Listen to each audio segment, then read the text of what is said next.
Hey, folks, good morning and welcome to another episode of Steelers Morning Rush. I'm Alan Saunders. It is Monday, May 12th. I apologize if you tried to click the first version of this video and you didn't get any audio. I don't know what happened. Strange gremlins impacting the audio quality there, but we're going to re record here for you. So never fear. Today, I had some news this morning. Browns are signing Diontae Johnson, so the trade for Juan Thornhill is complete, as Smitty said on Twitter.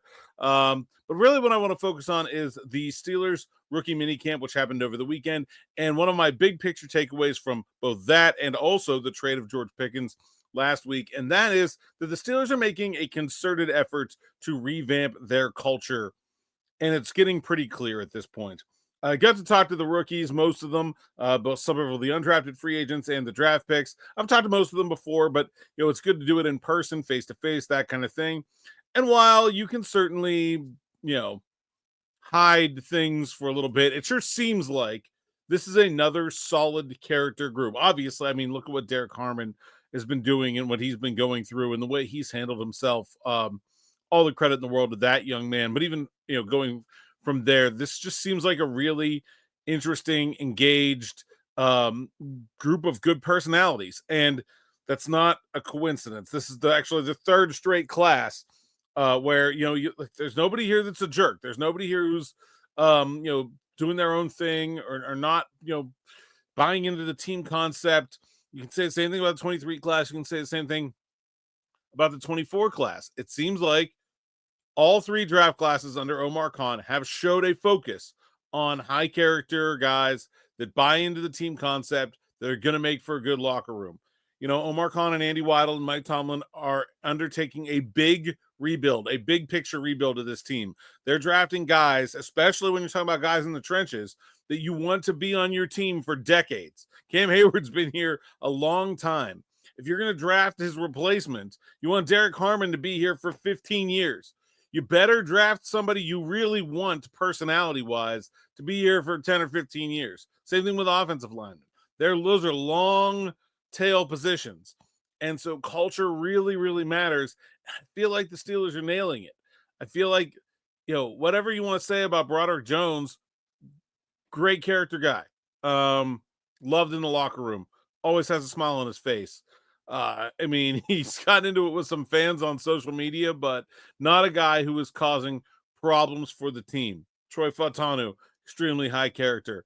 Zach Frazier, extremely high. Like, these are just guys that they want to have around. They've targeted personalities and not just football players, and that's clear at this point. 3 years in a row could not be a coincidence.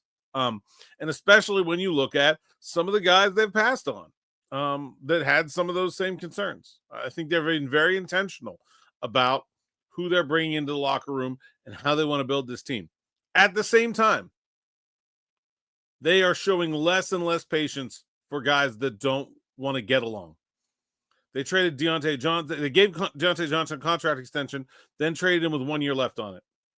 You think Diontae Johnson just became a problem last offseason? No. I mean, it was clearly a problem before that. But they gave him another contract and then traded him with right before his contract extension was about to expire. George Pickens doesn't even get to that point. George Pickens gets sent out before he even gets to the end of his contract extension. And Omar Khan made it clear when he talked to us over the weekend that the reason that George Pickens was traded was because of his personality, because he's a good football player.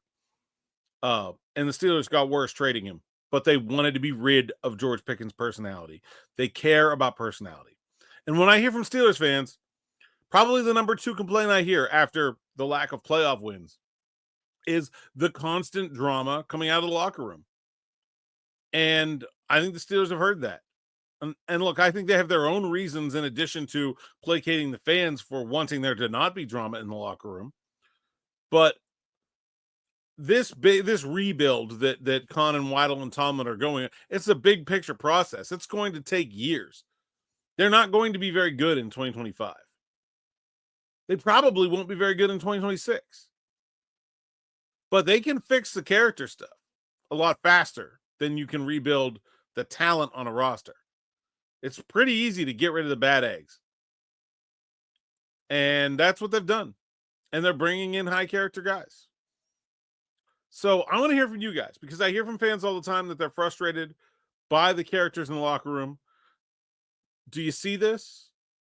Are you pleased by it, or do you not care if they don't also win? What are your feelings? So hit me with that. Let me know what you guys are thinking. I'm also writing about this for SteelersNow.com. Also have a takeaways column with my sort of more on the field takeaways from rookie camp. Also, all kinds of stuff going on. DB has an article about the 26 quarterback class and who might be competing with the Steelers in that realm. And Aaron's got some stuff going on as well. Aaron and Ed Thompson will be on the south side. I'm sorry, on the north side later today for a press conference about the Steelers hosting the 2026 NFL Draft. I'll be back here with Smitty, 6 o'clock on the afternoon drive. Also got some more videos rolling out throughout the day from rookie camp, so stay tuned for those as well. Until then, thanks for listening. Thanks for watching. Until next time, enjoy.